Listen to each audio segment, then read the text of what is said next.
आपका स्वागत है शॉर्ट हैंड गुरु यूट्यूब चैनल पर। डिक्टेशन शुरू होगा। 3, 2, 1 स्टार्ट।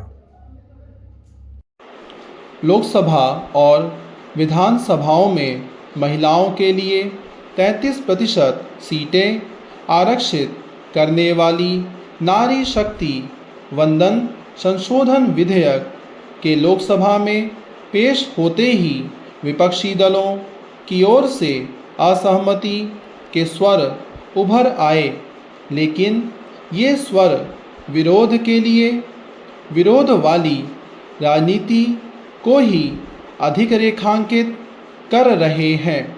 2023 में जब यह विधेयक पारित हुआ था, तब विपक्षी दलों की मांग थी कि आखिर महिला आरक्षण को तत्काल प्रभाव से क्यों नहीं लागू किया जाता। लेकिन अब जब मोदी सरकार इस अगले आम चुनाव में लागू करने की पहल कर रही है, तो भी उन्हें आपत्ति है जब वे यह कह रहे हैं कि महिला आरक्षण से संबंधित परिसीमन को 2011 के बजाय नई जनगणना के आधार पर किया जाए। इसका मतलब है कि वे 2029 के बजाय 2034 में महिला आरक्षण लागू करने के पक्ष में हैं, क्योंकि जो जनगणना शुरू हुई है उसके नतीजे आते आते तो अगले आम चुनाव करीब आ जाएंगे। कुछ विपक्षी दल इस आधार पर महिला आरक्षण का विरोध कर रहे हैं कि इसमें आरक्षण के अंदर आरक्षण होना चाहिए। आखिर ऐसी किसी मांग पर 2023 में क्यों नहीं जोर दिया गया था?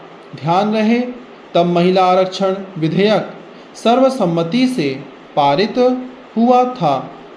विपक्षी दल यह प्रचारित करने की भी कोशिश में है कि महिला आरक्षण के तहत सभी राज्यों में लोकसभा की 50% सीटें बढ़ाने के फॉर्मूले से कुछ राज्यों और विशेष रूप से दक्षिण के राज्यों को राजनीतिक रूप से नुकसान होगा।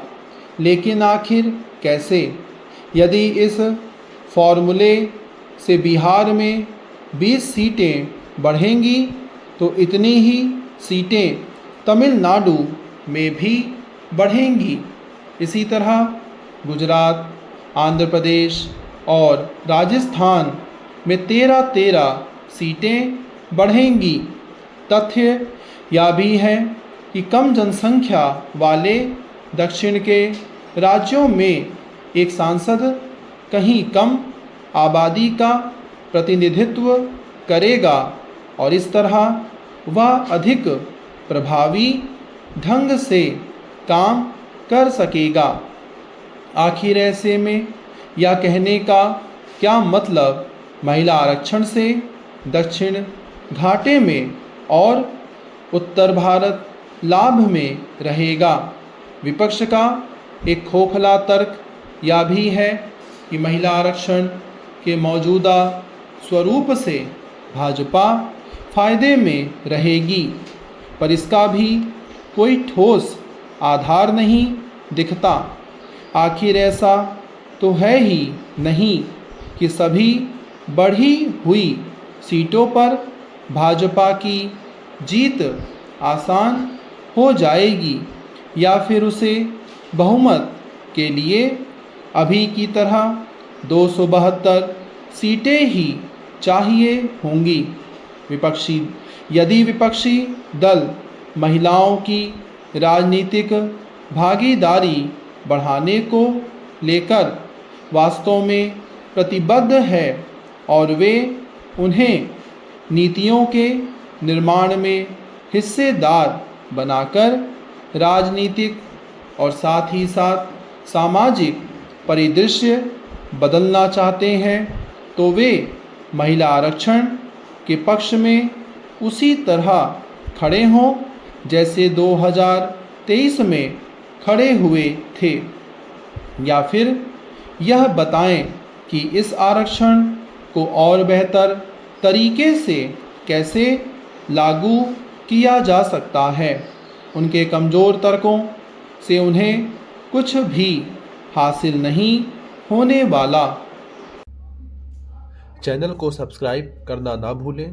फ्यूचर के डिक्टेशन और लाइव स्टेनो स्किल टेस्ट देने के लिए साथ में लाइक और शेयर ज़रूर करें वीडियो को। धन्यवाद।